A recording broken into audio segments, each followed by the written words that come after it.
अभी सब्सक्राइब करें हमारे चैनल माँ दुर्गा म्यूजिक का और साथ में बेल आइकन जरूर दबाएं।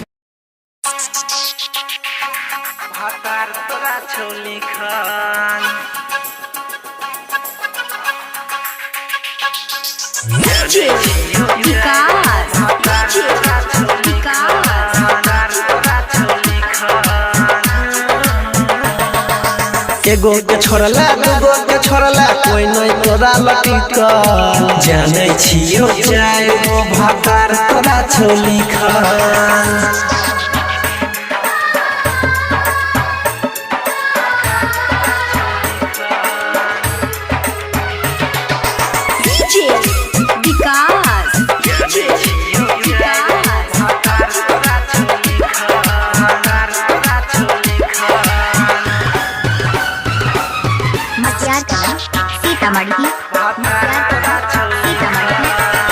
प्यार के जाल बिछा के सुनै है गछौदी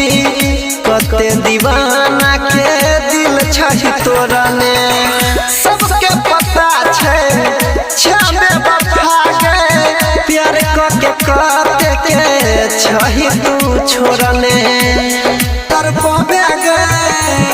तर सहबे गे तर पाबे गे तर सहबे गे तोरे चक्कर में कते के छै घर घरारी बिकल जाने छियो जाय वो भातार तोरा छोली खान एगो के छोड़ला दूगो के छोड़ला कोई नहीं तोरा लटिकल जाने छियो जाय वो भातार तोरा छोली खान। अभी आप सुन रहे हैं तेनवाही से माँ दुर्गा म्यूजिक की प्रस्तुति मिक्स बाय डीजे प्रवीण हरिओम बाजार।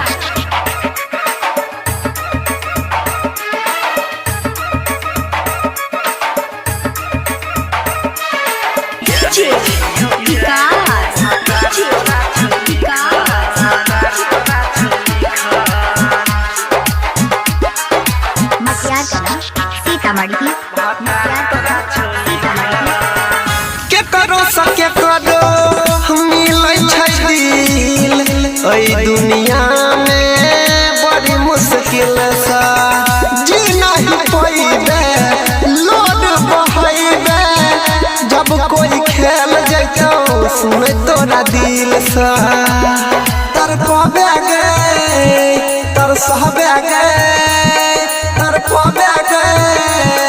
तर सहबे गे